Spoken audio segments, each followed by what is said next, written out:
noches. Estamos en elecciones 2021 dándole seguimiento al desarrollo de esta jornada electoral.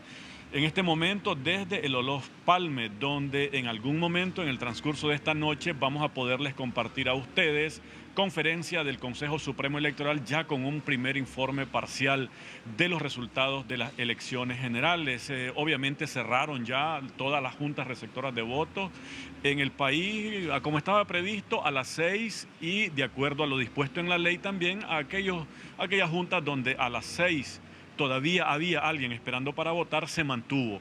Ese es el reporte que tenemos a partir de el testimonio y el monitoreo de organismos como el Consejo Nacional de Universidades, que ha tenido una presencia en cada junta receptora de votos, con organismos como la Procuraduría de Derechos Humanos, que igual con un contingente importante de procuradores ha tenido la posibilidad de estar presente en cada uno de los centros de votación. Conversamos en este momento con Ben Norton, que es acompañante en este proceso. No solo Ben, buenas noches, gracias por atendernos y compartir este testimonio con nosotros y con nuestros televidentes. No solamente has acompañado la jornada de votación, vos has estado acompañando el proceso previo, ¿no? Sí, exacto. Hemos hablado, bueno, tuvimos una reunión con los funcionarios del CSE y varios funcionarios y explicaron cómo es el proceso de votación y cómo es el sistema electoral y todo eso. Y sí, hemos visto cómo funciona el sistema de Nicaragua y es impresionante, es un sistema democrático, transparente, y la verdad es que he sido acompañante electoral en Ecuador y en Bolivia antes. Recientemente. Sí, en Ecuador este año, en febrero, y en Bolivia en el año pasado. Y el proceso aquí es muy parecido y en los tres países es un proceso democrático, libre, transparente, pero lamentablemente la respuesta del gobierno de Estados Unidos es completamente diferente, ¿no? Porque Estados Unidos reconoce los resultados, en particular en países como Ecuador, cuando la derecha gana, pero cuando la izquierda gana, como pasó en Bolivia, ¿no? En 2019 con el golpe de Estado contra Evo Morales, y ahora la Casa Blanca dijo que no va a reconocer los resultados aquí en Nicaragua, aunque aún no hay resultados oficiales. Bueno, parece que aunque los sistemas electorales son muy parecidos, lamentablemente la respuesta del gobierno de Estados Unidos es completamente diferente. El contraste, Ben, entre lo que vos has podido observar, ver de tu contacto directo donde has podido estar y lo que se dice allá afuera respecto a lo que ha transcurrido aquí en Nicaragua. Lo que se dice allá afuera por algunos medios que ya conocemos, alineados con esa política de Estados Unidos. Sí, a veces me siento como si estuviera viviendo en otro planeta, porque los medios comerciales en Estados Unidos, en Europa, dicen muchas mentiras, hay mucha propaganda. Por ejemplo, hoy, The New York Times, uno de los periódicos más importantes en Estados Unidos, dijo que la oposición no está participando en la elección aquí en Nicaragua, que es absurdo. Hay 7 partidos, bueno, 6 partidos nacionales y otro partido regional en la costa Caribe, y bueno, de los 7 partidos bueno, más de 7 partidos, pero 7 opciones en las elecciones, y 6 de esas opciones son de la oposición. Pero los medios de Estados Unidos dicen que no hay oposición, dicen que, bueno, el New York Times dijo hoy que no había nadie en las urnas, que es absurdo. Yo vi con mis propios ojos que había mucha gente en las urnas, y yo fui a 4 centros de votación en Chinandega, y bueno, había una mezcla. En algunos centros no había mucha gente, pero había gente, y en un centro de votación estaba lleno, estaba completamente lleno, en un barrio popular, pero había votantes en todos los centros de votación. Y entonces la idea que no había nadie es absurda, pero lamentablemente los medios en Estados Unidos dicen esas tonterías, esas mentiras, y no están en Nicaragua. Están en Miami, están en Costa Rica, están en México, pero no están aquí. Pero ellos creen, es racismo, ellos creen que conocen Nicaragua mejor que los propios nicaragüenses. Ellos creen que saben lo que está pasando aquí en Tierra Nica, pero no están aquí. Hay, digamos, una acción deliberada, no es por desconocimiento, ¿verdad? Porque hemos sido testigos recientemente, hoy, de algunos acompañantes que por contar lo que ha ocurrido aquí y dar testimonio de la normalidad, la tranquilidad en que se ha desarrollado el proceso, se les han bloqueado sus cuentas, se les han sancionado por 2, 3 días fuera de la plataforma respectiva, llámese Twitter, llámese Facebook. Sí, lamentablemente hemos visto que las redes sociales que pertenecen a las empresas en Silicon Valley, en California, lamentablemente cada vez más esas empresas actúan como armas informáticas de Estados Unidos. Entonces, antes de las elecciones aquí, una semana antes, o sea, pocos días antes del voto, Twitter, Instagram y Facebook y YouTube bloquearon a miles de sandinistas, a más de 1000 cuentas de sandinistas, y solo sandinistas, no opositores. Además, suspendieron canales de YouTube, canales sandinistas, suspendieron medios de comunicación como Barricada, que es un periódico, y la red de comunicadores. Sí. Entonces, esa es una forma de injerencia, y lamentablemente no solo es aquí en Nicaragua. Estados Unidos hizo exactamente lo mismo en Venezuela, antes de las últimas elecciones en Venezuela. Estados Unidos hizo lo mismo en Irán, antes de las elecciones en Irán. Y esas empresas, como Facebook, en Facebook, el equipo de seguridad de Facebook es liderado por exfuncionarios del gobierno de Estados Unidos. El jefe del equipo de seguridad de Facebook es el ex jefe del equipo de seguridad nacional de la Casa Blanca.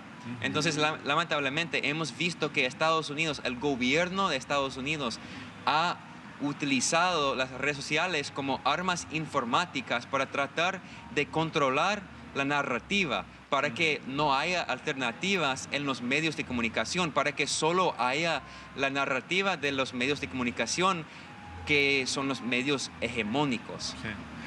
No sé qué tanto hayamos logrado vencer ese cerco mediático, te lo digo, pero sí sé, y lo he estado leyendo y monitoreando, es que hay muchas voces contrastando esa falacia que pretenden instalar estos medios. Tu evaluación, ¿qué tanto ha sido posible vencer ese cerco mediático y hacerle ver a la comunidad internacional que la historia es distinta?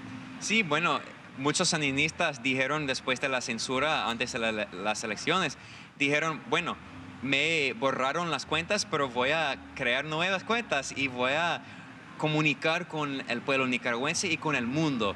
Voy a decir la verdad de lo que está pasando aquí en mi país. Voy a mostrar las mentiras en los medios extranjeros. Y creo que eso es muy importante. Siempre, nadie se rinde, ¿no? Eso es importante porque yo entiendo que es difícil cuando las redes sociales, las grandes empresas en California, en Silicon Valley, cuando te bloquean las cuentas y todo eso. Es difícil, pero es impresionante que el pueblo nicaragüense no se rinde, que todavía continúa en esta lucha. Y para mí me da, bueno, me impresiona y me da más como, me inspira para hacer más reportaje, porque a veces me siento un poco parecido, aunque yo tengo una plataforma más grande, como porque soy periodista estadounidense, tengo acceso a más recursos, pero el problema es que en Estados Unidos también todos los medios son controlados por la oligarquía, por las empresas, las grandes empresas de Wall Street y todo eso.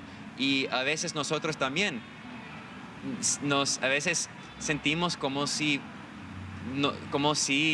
no pudiéramos comunicar con el resto del mundo, pero siempre hay que continuar, siempre hay que luchar y no podemos rendirnos, ¿no? ¿Cuál es tu versión de lo que ha ocurrido hoy en Nicaragua, partiendo del conocimiento que has podido tener con tu presencia como acompañante a lo largo de todo este proceso? Bueno, tenemos que esperar los resultados, pero a pesar de los resultados, creo que lo más importante es el mensaje de esas elecciones a todo el mundo, que ese mensaje es: nosotros, los nicaragüenses, decidimos cuál será nuestro gobierno.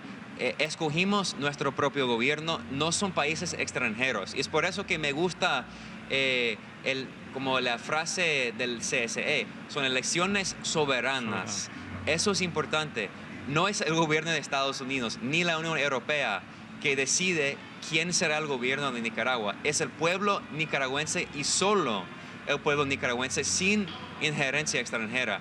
Eso es muy importante. Tenemos que hablar más de la soberanía porque lamentablemente hay cada vez más injerencia por parte de Estados Unidos y la Unión Europea en muchas elecciones a través del mundo. No solo a través de las sanciones que son ilegales según el derecho internacional, no solo a través de las declaraciones del gobierno de Estados Unidos que dice que no va a reconocer los resultados, sino también a través de el financiamiento por parte de Estados Unidos a grupos de la oposición. He investigado mucho sobre eso y en este programa he hablado del papel de la injerencia de Estados Unidos financiando a los grupos extremistas violentos aquí en Nicaragua, y también el papel de las redes sociales, la guerra informática. Cada vez más hablamos de una idea de la guerra híbrida, o sea, la guerra de carácter no convencional. Entonces, afortunadamente, hoy en día no hay la contra, como en los 80, cuando la CIA financió a la contra. Sí. Afortunadamente no hay violencia, pero hay otras formas de guerra no convencional. Hay la guerra económica a través de las sanciones. Hay la guerra informática a través de la censura y los medios y las noticias falsas. Hay la guerra psicológica. Y hay muchas formas de guerra y esas formas de guerra son injerencia en los asuntos soberanos de Nicaragua. Y hoy el pueblo nicaragüense dijo a todo el mundo que nosotros elegimos a nuestro gobierno y Estados Unidos y todos los países del mundo no deben meterse en nuestra política interna. Eso no lo acepta Estados Unidos. Nunca va a aceptarlo. Hemos visto lo que Estados Unidos hizo en la guerra en Irak, en Afganistán, en Siria, en Libia, en muchos países. Pero lo bueno es que Estados Unidos perdió esas guerras porque no se puede violar la soberanía de los pueblos para siempre. Quizás se puede, como Estados Unidos hizo aquí en Nicaragua en los 20 y en los 30, cuando Estados Unidos tenía tropas aquí, tropas extranjeras ocupando este país. Pero ¿qué pasó? El general Sandino expulsó a las tropas norteamericanas, y como en Afganistán, el pueblo de Afganistán expulsó a las tropas norteamericanas, y en muchos países, en Vietnam, en muchos países es lo mismo. Entonces, lamentablemente, el imperialismo, los imperios del mundo van a tratar de controlar a los pueblos del mundo, pero no pueden. Quizás por 1 año, 2 años, 3 años, pero en 10 años, 20 años van a ser expulsados. Como nicaragüense, como periodista, como ciudadano, ¿ya tenemos tiempo vencido? ¿O podemos continuar? Ok, te planteo esta reflexión y después concluyo con la pregunta. Como ciudadano, como nicaragüense, como periodista, yo puedo hoy, creo que me lo permito, decir con orgullo: Nicaragua y su pueblo le está diciendo al mundo: estas elecciones son nuestras son nuestras decisiones y no admitimos injerencia. Marcando un antes y un después, un parteaguas, ¿no?, en la historia democrática, electoral del país, porque venimos de una historia reciente, gracias a Dios pasada, sin embargo, donde los candidatos de la oposición, y lo he mencionado en algunos otros momentos, se decidían o se elegían en la embajada norteamericana. El candidato de la oposición, bautizado y patrocinado por el Departamento de Estado y la embajada, hacía campaña con el embajador de Estados Unidos a su lado. Eso ya no es posible en Nicaragua. Le estamos diciendo al mundo: no, eso no lo vemos como normal y eso no puede continuar. Pero eso no nos lo perdona Estados Unidos. Hay una tendencia en América Latina a hacer lo que hoy está haciendo Nicaragua, ¿o no es muy fácil? Es muy difícil y vemos los resultados. El imperialismo castiga a los pueblos soberanos independientes con las llamadas sanciones, que son ilegales. Es guerra económica, con intentos de golpe como aquí en 2018 y en Bolivia en 2019 con el golpe que tuvo éxito, o con intentos de golpe en Venezuela en el año antes, en 2017. Y hemos visto, por ejemplo, lo que está pasando en Venezuela. Y es horrible con Juan Guaidó. Según las encuestas, al inicio del intento de golpe con Juan Guaidó en 2019, solo 13% de los venezolanos sabían quién era. ¿Qué pasó? Porque como usted mencionó, la embajada norteamericana, el Departamento de Estado lo escogió. Dijeron, Juan Guaidó será nuestro títere, va a servir nuestros intereses en Venezuela y vamos a robar el oro, vamos a robar el dinero público del pueblo de Venezuela y usar ese dinero para financiar un golpe de Estado. Y Estados Unidos pretendía hacer algo muy parecido aquí en Nicaragua, pero no pudieron.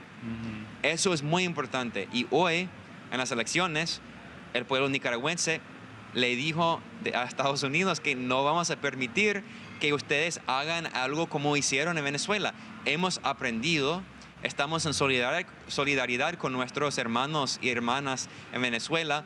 No queremos otro Juan Guaidó nicaragüense, no queremos violencia, no queremos otro 2018, queremos paz, queremos tranquilidad. Y sí, vos podés ser opositor, pero no podés llamar a la violencia, no podés ser golpista, podés ser opositor nacionalista que apoya la soberanía de tu pueblo, pero si vos vas a colaborar con un poder extranjero para tratar de derrocar al gobierno que fue elegido por el pueblo, es un crimen. Y en todos los países del mundo es un crimen. En Estados Unidos, si yo hiciera algo así, si yo trabajara con Rusia o China o otro país para tratar de organizar un golpe de Estado en Estados Unidos, yo estaría preso por el resto de mi vida. Sí.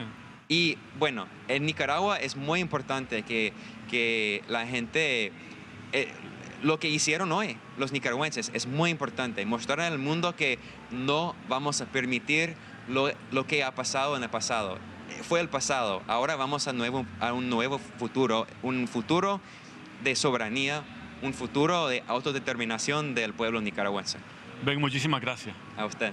A nuestros televidentes, gracias. Vamos a continuar posterior con esta transmisión de TN8 para mantenerlos al tanto de todo lo que transcurra en torno al proceso electoral. En breve, en cualquier momento, desde este salón conferencia de los magistrados del Consejo Supremo Electoral para dar a conocer el primer informe parcial de los resultados de estos comicios generales 2021.